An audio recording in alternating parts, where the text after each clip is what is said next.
hindi nga ako pumayag na kunin yung 5 billion, dinagdagan nila ng 10 billion Nako! yung classroom construction ng Department Nako. of Education. O, mahigit Yung kumulang 10 billion na yon hindi kontrolado ng Department of Education. Ano daw? Ano daw? Yung 10 bilyon na yon, hindi na kontrolado ng DepEd. Since hindi sila nakahingi, kung sino man yung kongresista na yon, at kung sino man yung nire-representa ng kongresista na yon, since hindi sila nakakatkong kay BP Sara Duterte at hindi pinahintulutan ni BP Sara Duterte na magnakaw ang mga congressman na ito, ano ginawa? Minekus-mekus. Minekus-mekus po mga kababayan. Yung ano po, yung budget dun sa GAP, di ba? So ibig sabihin to, pumatong sila. Magkano? Higit kumulang 10 bilyon, di ba? Ang mga gago. 10 bilyon. Anak kayo ng wewe. Saan kaya mapupunta yung 10 bilyon? Pangangampanya para sa pagiging presidente? Nako. Para sa pangangampanya para sa magsenador? Nako. Baka naman para sa mga bet kaya. Hindi natin alam, ha?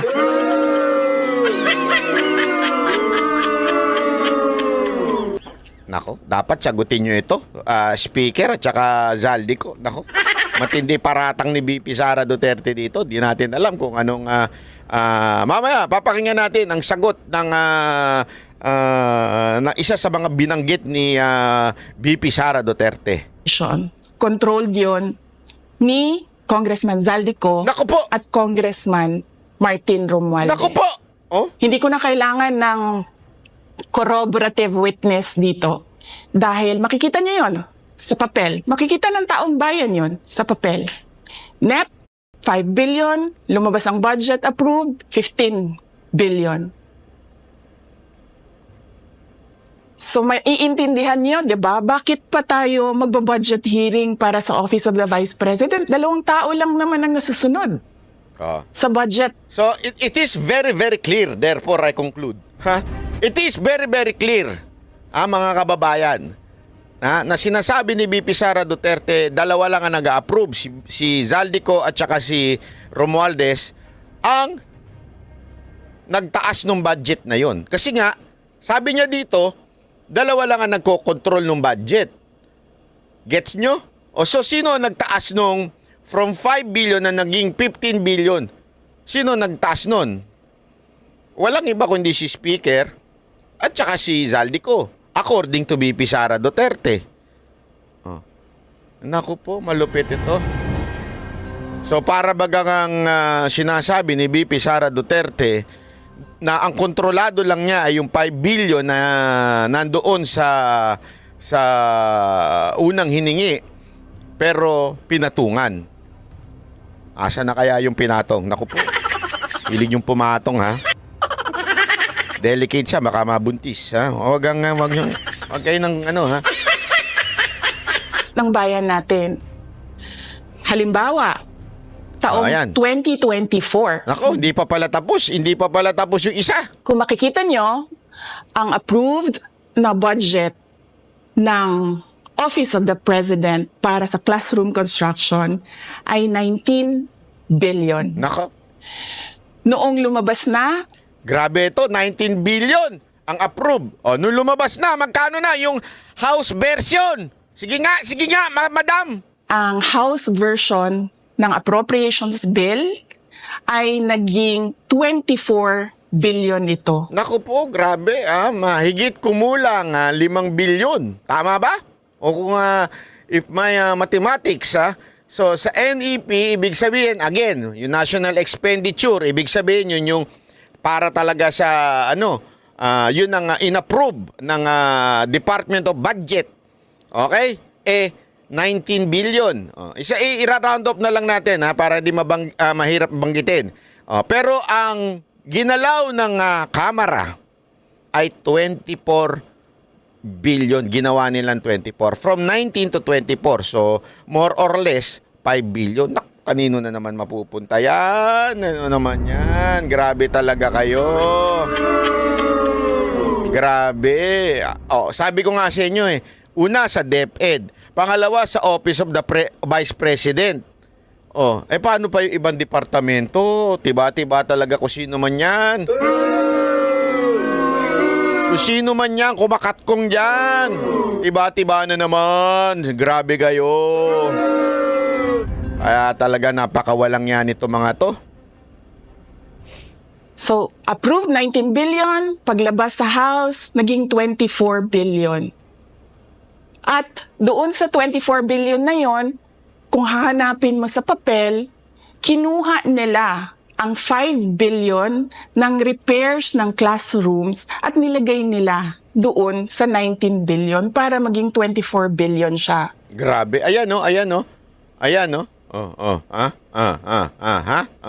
Kinuha mula doon sa repair. Ibig sabihin, tinanggal. Tinanggal doon sa repair. Itong amount na yan. Yan. Tinanggal yan. Yung amount. Kasi sa ano to sa ENEP to, ito yung National Expenditure. So, siyempre, para mapatungan yung saan kinuha? Dito daw. Okay? Tuloy. So, ang naiwan sa repairs, sa kawawang mga classroom, ay 1 billion. Nagets ninyo. So, tinanggal dyan, inilipat doon sa pinatong kanina. Kasi siyempre, pagka meron dinadagdag, kailangan may binabawasan. So, ang nangyari, parang sinasabi ni VP Sara Duterte dito, kaya mga kababayan, kayo mga teachers, estudyante, na mga public school, mga lalo na sa mga probinsya, kaya sira-sira yung mga mga mesa o eskwelahan ninyo. Bakit kanyo? Kasi yung pang-repair niyaan, kinatkong. Tinanggal yung 5 bilyon, tinanggal at inilipat sa iba. Naku po, ayan na naman po tayo. Naalala ko na naman yung PhilHealth na nilipat yung budget. Naku po. Ang lupit talaga. Ang lupit ng gobyerno nito. Sa bagay, mahal ang pulburon ngayon, di ba? Hindi. Wala, sinasabi ko lang naman. Wala naman ako sinasabing nagpupulburon. Wala. Sinasabi ko lang, mahal ang pulburon. Wala, ganun talaga. Mahal ang bilihin ngayon. Kaya, makikita nyo, sa papel, nandyan yan. Naging 24 billion. At hindi lang yan, dahil noong 2023 ay hindi ako pumayag na hindi masunod yung DepEd na rules sa paano mag-classroom construction based on need. Ang ginawa ngayong 2024, inattach nila ang listahan na kung saan gagawin ang mga classroom construction worth 17 billion. Grabe. Makikita nyo yon sa papel. Grabe talaga. Pagdating namin sa Senate, nakita yun ng mga senador. Tinanong nila ang Department of Education, totoo ba o hindi totoo na galing sa inyo ang listahan ng 17 billion? Sandali nga. Totoo ba yan, Madam Vice President? Totoo ba yan? Kahit daw mga senador nagtanong kung tungkol dyan sa 17 billion na yan. Tingnan natin. Ng mga classroom construction. So sabi namin sa mga senador, hindi totoo. Hindi namin magagawa yung trabaho namin.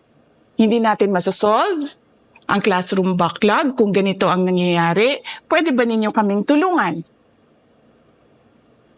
Yung mga senador naman, very helpful sila. Oo, tulungan namin kayo. Kaya nga kung makikita ninyo sa interpellation ng isang senador doon sa budget hearing sa Senate, tinanong niya diretso, galing ba sa DepEd ang listahan ng 17 billion? Sa madaling salita, yung nawawala, di ba?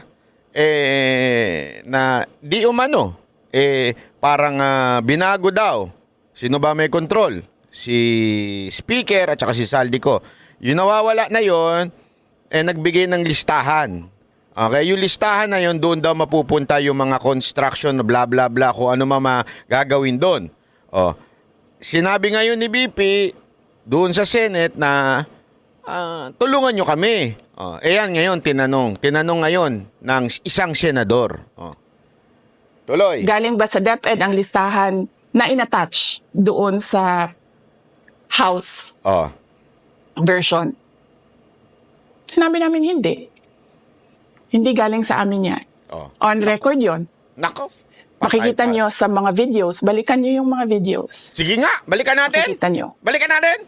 Yes, my concern, Madam Chair, Mr. President, under the GAB, I observed that there was an increase in the budget for the construction of new classrooms from 19.6 billion to 24.6 billion.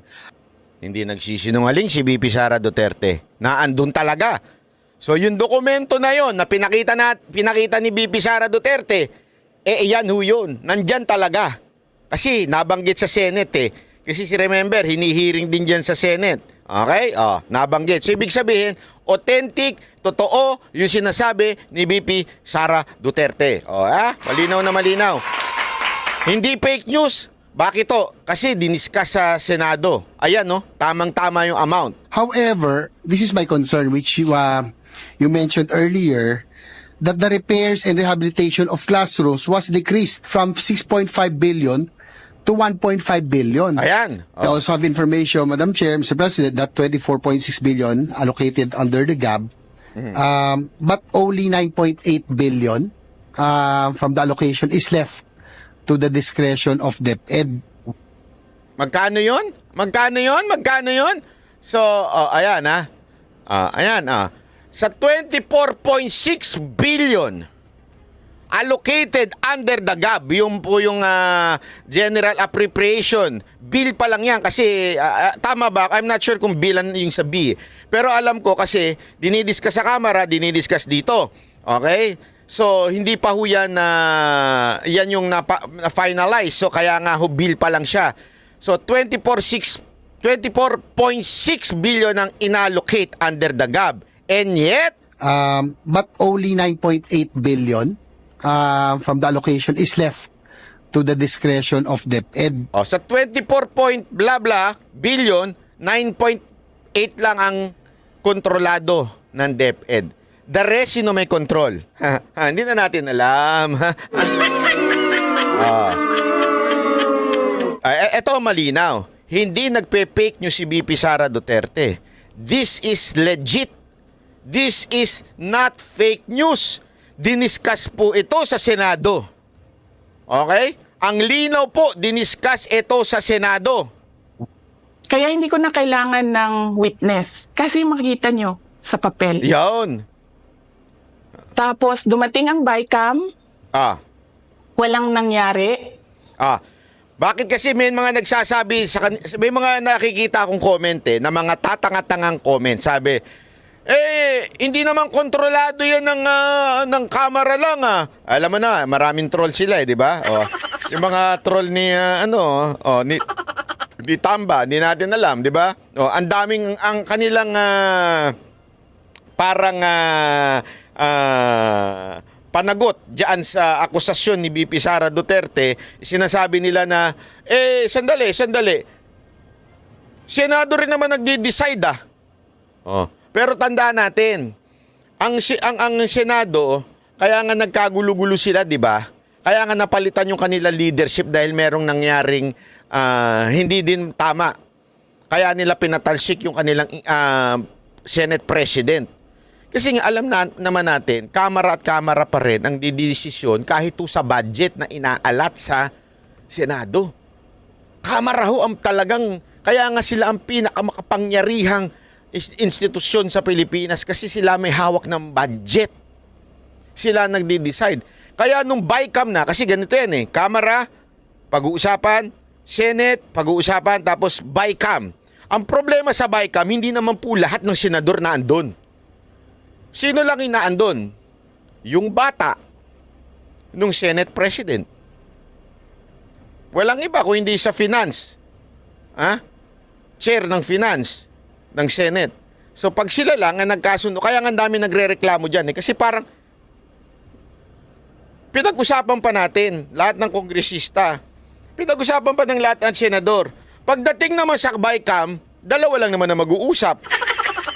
Tapos, doon na desisyonan kung ano. Kaya ito nga, dumating sa BICAM, walang nangyari.